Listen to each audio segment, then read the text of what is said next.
गणेशाय नमः। ज्येष्ठ मास के व्रत और त्योहारों में अचला एकादशी का व्रत आता है, जो कि एकादशी का नाम है और यह अचला और अपरा 2 नाम से जानी जाती है। इसके करने से ब्रह्म हत्या, भूत योनि जैसे निष्कृत कर्मों से भी छुटकारा मिल जाता है और इसके करने से कीर्ति, पुण्य तथा धन में वृद्धि होती है। इसकी कथा इस प्रकार है कि महिध्वज नाम का एक धर्मात्मा था, जिसका एक छोटा भाई वज्रध्वज बड़ा ही क्रूर, अधर्मी और अन्यायी था। वह अपने बड़े भाई से बड़ा ही द्वेष रखता था। उस अवसरवादी प्राणी ने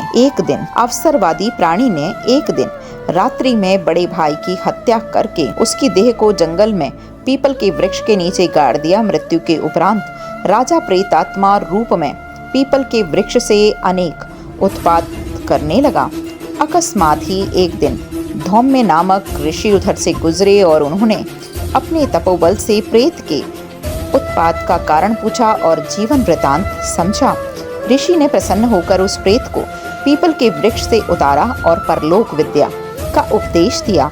अंत में उस प्रेत योनि से वह मुक्त होने के लिए उसने अचला एकादशी का व्रत करने को कहा, जिसे वह राजा दिव्य शरीर वाला होकर स्वर्ग को चला गया। इसकी दूसरी कथा इस प्रकार है। युधिष्ठिर कहने लगे कि हे भगवान, ज्येष्ठ कृष्ण एकादशी का क्या नाम है और इसका क्या महत्व है, सो कृपा करके कहिए। भगवान श्री कृष्ण कहने लगे कि हे राजन, यह एकादशी अचला अथवा अपरा दोनों ही नामों से जानी जाती है। पुराणों के अनुसार ज्येष्ठ कृष्ण पक्ष की एकादशी को अपरा एकादशी कहते हैं, क्योंकि यह अपार धन देने वाली है और जो मनुष्य इस व्रत को करते हैं वे संसार में प्रसिद्ध हो जाते हैं। इस दिन भगवान त्रिविक्रम की पूजा की जाती है और अपरा एकादशी के व्रत के प्रभाव से ब्रह्म हत्या, भूत योनि, दूसरों की निंदा आदि किए गए सभी पापों से हम दूर हो जाते हैं। और इस व्रत को करने से पर स्त्री गमन, झूठी गवाही देने वाला, झूठ बोलने वाला, झूठे शास्त्र पढ़ने वाला या फिर झूठे शास्त्र बनाने वाला, झूठा ज्योतिष बनना और झूठा वैद्य बनना आदि सभी प्रकार के पाप नष्ट हो जाते हैं। जो क्षत्रिय युद्ध से भाग जाते हैं वे नरकगामी होते हैं, परंतु अपरा एकादशी का व्रत करने से वे भी स्वर्ग को प्राप्त करते हैं। जो शिष्य गुरु से शिक्षा ग्रहण करके फिर उनकी निंदा करते हैं अवश्य ही नरक में पड़ते हैं। अगर अपरा एकादशी का व्रत करने से वे भी इस पाप से मुक्त हो जाते हैं।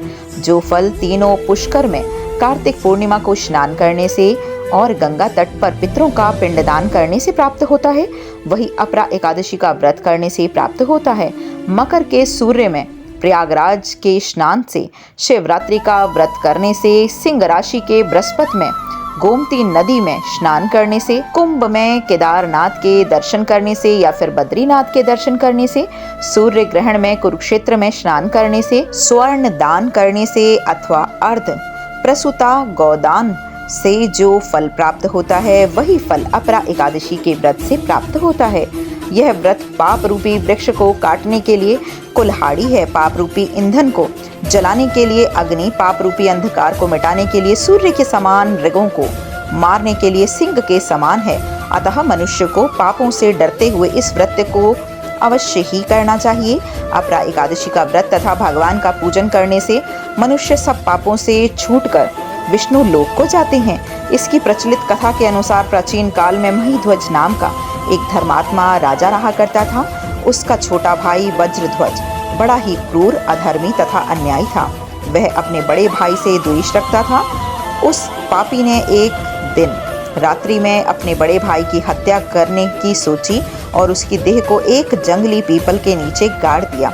इस अकाल मृत्यु से राजा प्रेतात्मा के रूप में उसी पीपल पर रहने लगा और उसके उत्पाद करने लगा। एक दिन अचानक धौम्य नामक ऋषि उधर से गुजरे। उन्होंने प्रेत को देखा और अपने तपोबल से उसके अतीत को जान लिया। अपने तपोबल से प्रेत उत्पाद का कारण समझाया और ऋषि से प्रसन्न होकर उस प्रेत को पीपल के पेड़ से उतारा और परलोक विद्या का उपदेश दिया। दयालु ऋषि ने राजा की प्रेत योनि से मुक्ति के लिए स्वयं ही अपरा एकादशी का व्रत किया और उसे अवगति से छुड़वाया और उसके पुण्य प्रेत को अर्पित कर दिए। इस पुण्य के प्रभाव से राजा की प्रेत योनि से मुक्ति हो गई और वह ऋषि को धन्यवाद देता हुआ दिव्य देह धारण कर पुष्कर विमान में बैठकर स्वर्ग को चला गया। हे राजन, यह अपरा एकादशी की कथा मैंने लोकहित के लिए कही है। इसे पढ़ने अथवा सुनने से मनुष्य सब पापों से छूट जाता है। बोलो लक्ष्मी नारायण भगवान की जय।